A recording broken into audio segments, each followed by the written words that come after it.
बिस्मिल्लाहिर्रहमानिर्रहीम। अस्सलाम वालेकुम रहमतुल्लाहि व बरकातहू। औलिया अल्लाह के बारे में एक सवाल अक्सर गूंजता रहता है हमारे माशरे में। एक ये कि जो कब्र पर चादरें चढ़ाई जाती हैं मज़ारात पर, और अल्लाह के औलिया रहमतुल्लाहि ताला अलैहिम अजमईन, जितने भी मर्द और औरतें अल्लाह की वली और वलियाँ हैं वो सारे सलामती वाले हैं और रहमत वाले हैं। उनके मज़ारात पर जो लोग जाते हैं और चादरें चढ़ाते हैं या वहाँ जाकर जो दुआएं करते हैं, तो क्या अल्लाह के वो वली उन दुआओं को सुन कर उन मुरीदैन की या उन लोगों की हाजत रवाई करते हैं? और क्या वो जो चादरें चढ़ाई जाती हैं वो ठीक हैं?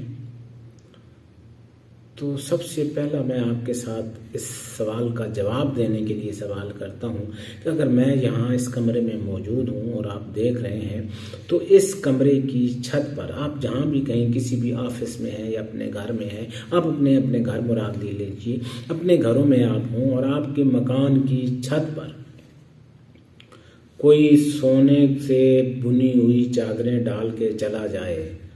उन चादरों का जो आपके मकान की छत पे डाली जाती हैं, कोई आपको फ़ायदा है?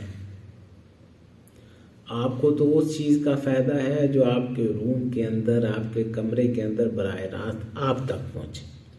आपकी मकान की छत डाली जा चुकी है और उस छत के ऊपर आप चादरें चढ़ा रहे हैं, तो उन चादरों का फ़ायदा मकीन को कैसे हो सकता है? जिस तरह उन चादरों का फ़ायदा जो आपकी मकान की छत पे डाली जाए तो आपको नहीं होता, इसी तरह उन चादरों का कोई फ़ायदा अल्लाह के वली को बिल्कुल नहीं होता है जो उस अपनी कब्र वाले मकान के अंदर होता है। नबी अकरम सल्लल्लाहु अलैहि वसल्लम की तमाम हयात, तमाम ज़िंदगी हमारे लिए राह निजात है, तो आप सल्लल्लाहु अलैहि वसल्लम की कब्र भी तो हमारे लिए राह हिदायत है। रोज़ा मुबारक जो यहाँ सऊदी अरब में मदीना पाक में, जिस पाक धरती में मैं बैठा हुआ ये वीडियो बना रहा हूँ, यहाँ मोहम्मद रसूलुल्लाह सल्लल्लाहु अलैहि वसल्लम का जो मज़ार मुबारक है वो भी तो हमारे लिए राह हिदायत है। अगर उस पर चादर चढ़ती है तो मज़ारात पर चादरें चढ़ाई जानी चाहिए। अगर उस मज़ार पर चादर नहीं चढ़ती तो फिर नहीं चढ़ाई जानी चाहिए। मैं मुरीद हूँ हज़रत सखी सुल्तान बाहू रहमतुल्लाह बरकातहू के सिलसिले का, और मुझे इस बात पर अल्लाह पाक का बहुत ज़्यादा मैं शुक्रगुज़ार हूँ, और मेरा तमाम ख़ानदान सुल्तान बाहू रहमतुल्लाह बरकातहू के सिलसिले का मुरीद है। तो मैं ये अर्ज़ कर रहा हूँ कि किसी भी कब्र के ऊपर चादर चढ़ाना इसलिए भी नाजायज़ है कि मोहम्मद रसूलुल्लाह सल्लल्लाहु अलैहि वसल्लम के मज़ार पर चादर नहीं चढ़ाई जाती, और इसलिए भी नाजायज़ है कि मकान की छत पर डाले जाने वाली चादरें फ्रूट, सेब, केले, माल्टे मकीन को कोई फ़ायदा नहीं देते हैं। तो जब वो माल्टे, केले, सेब, चादरें जो आपकी छत पर डाली जाएं आपको फ़ायदा नहीं देती हैं, तो जो कब्र छत है उस मकान की जिसमें अल्लाह का वली लेटा हुआ है, सो रहा है, या जिस हालत में भी है, अल्लाह के फजल के साथ अल्लाह का दिया हुआ रिज़्क़ खा रहा है, उसको आपके इन केले, माल्टों की और चादरों की ज़रूरत नहीं है।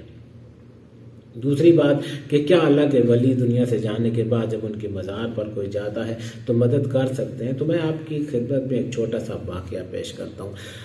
आप जानते हैं कि नबी अकरम सल्लल्लाहु अलैहि वसल्लम के मज़ार मुबारक के अंदर दो यहूदी आ गए थे मुसलमान बनकर। उन्होंने बेहतरीन दाढ़ियाँ रखी हुई थी, बेहतरीन जुब्बे कुब्बे पहने हुए थे, बेहतरीन अरबी बोलते थे, बेहतरीन हदीसें और सही अहादीस बयान करते थे, 5 टाइम की नमाज पढ़ते थे, तहज्जुद पढ़ते थे, लेकिन उनका काम था कि सुरंग खोदें और खोद कर मोहम्मद रसूलुल्लाह सल्लल्लाहु अलैहि वसल्लम का मुकद्दस जिस्म वहाँ से चोरी करके ले जाएं। वाक़या आप लोगों के इल्म में है। फिर आपको पता है कि एक अल्लाह के नेक इस ज़मीन पर मौजूद सुल्तान को इस बात की नबी अकरम सल्लल्लाहु अलैहि वसल्लम ने ख्वाब में आकर हुक्म दिया कि आओ, और उन 2 कुत्तों को दिखाया, उनके लिए कुत्ते का लफ्ज़ इस्तेमाल किया और फरमाया कि इन 2 कुत्तों को आके अंजाम तक पहुँचाओ। پھر وہ وہاں سے تقریباً 1000 میل کا راستہ تھا. 1000 میل کے فاصلے پر نبی کریم صلی اللہ علیہ وسلم اللہ کے اذن اور حکم سے ان کی خواب میں گئے. پھر وہ وہاں سے آئے اور پھر مدینہ پاک میں آئے اور ان سلطان رحمۃ اللہ برکاتہ نے آ کر ان دونوں کی نشاندہی کی اور ان کو اسی سرنگ جو انہوں نے کھودی ہوئی تھی اس کے سامنے ان کو قتل کر دیا. اب سوال یہ پیدا ہوتا ہے کہ نبی کریم صلی اللہ علیہ وآلہ وسلم خود ان کا اپنا مزار ہے، آپ کے ساتھ ہیں صدیق اکبر رضی اللہ تعالیٰ عنہ، مزار ساتھ ہے، آپ کے ساتھ ہے عمر فاروق رضی اللہ تعالیٰ عنہ جن کی تلوار کا دبدبہ آج بھی ہے. عمر فاروق رضی اللہ تعالیٰ عنہ کی خلافت کا دبدبہ آج بھی ہے اور قیامت تک رہے گا. عمر فاروق رضی اللہ تعالیٰ عنہ پاس موجود ہیں جان قربان کرنے والے، صدیق اکبر رضی اللہ تعالیٰ عنہ پاس موجود ہیں اور 1000 میل دور ایک سلطان کی خواب میں جا کر اللہ کے اذن سے محمد رسول اللہ صلی اللہ علیہ وسلم فرمان جاری کر رہے ہیں کہ تم آؤ اور آ کر ان کتوں کو واصل جہنم کرو. اس سے یہ بات ثابت ہوتی ہے جو انسان دنیا سے چلا جاتا ہے وہ ان تمام اختیارات کو کھو دیتا ہے جو میرے اور آپ کے پاس یا زندہ لوگوں کے پاس موجود ہوتے ہیں. یہ اللہ کا قانون ہے، یہ اللہ کا لا ہے.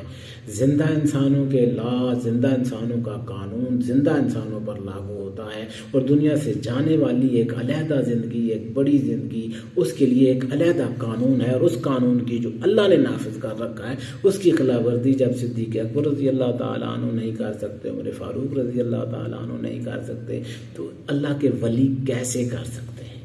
لہذا مدد نہیں کر سکتے ہیں. ہاں آپ ان کے لیے دعا کیجیے، اللہ کے ولیوں کے مزارات پہ جائیے، جانا چاہیے.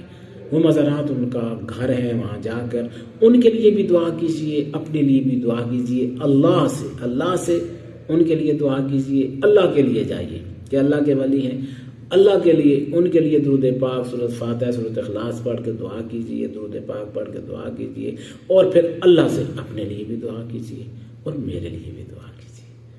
السلام علیکم ورحمۃ اللہ.